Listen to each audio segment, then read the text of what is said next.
राम राम मंडळी. चला तर आपण आज बघणार आहोत सोयाबीन राईस. सोयाबीन राईस करताना आपण जे साहित्य घेतलेले आहेत ते आपण बघणार आहोत. शिजवलेला भात,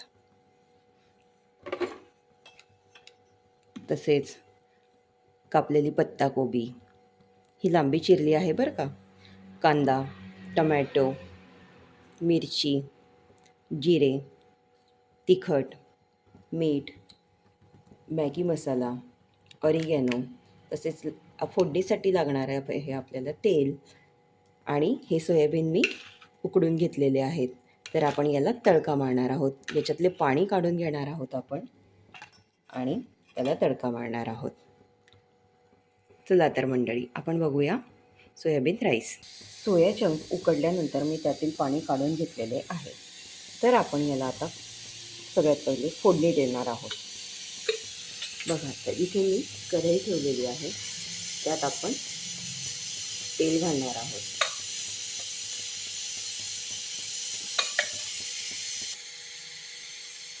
तापले की त्यामध्ये जिरे घाला. जिरे घातल्यानंतर त्यामध्ये आपण सोयाबीन घालणार आहोत. त्यामध्ये चवीप्रमाणे मीठ घालणार आहोत, तसेच तिखट घालणार आहोत.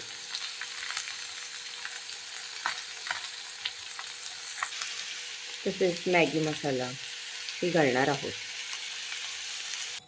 आता आपण राईसची तयारी करणार आहोत. राईसला फोडणी घालण्यासाठी आपण कढईमध्ये तेल घालणार आहोत.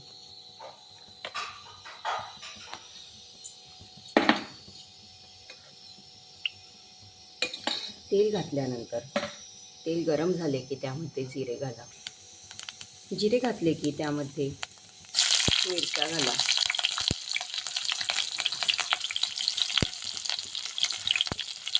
मिरच्या चांगल्या परतल्यानंतर त्यामध्ये कांदा घाला.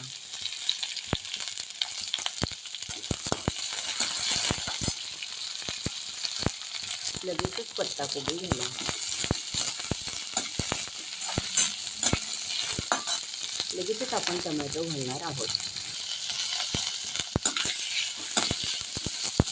मिश्रण चांगले परतले की त्यामध्ये आपण तिखट घालणार आहोत.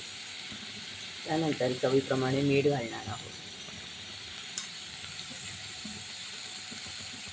या मिश्रणामध्ये आता आपण भात घालणार आहोत. चांगले परतून घेणार आहोत.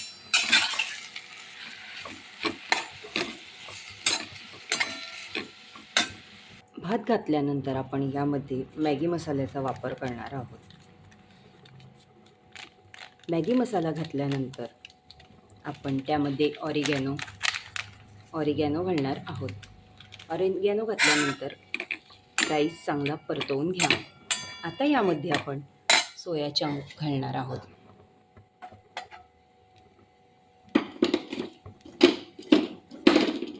यामध्ये आपण सोया चंक घालणार आहोत आणि भात चांगला परतवून घेणार आहोत.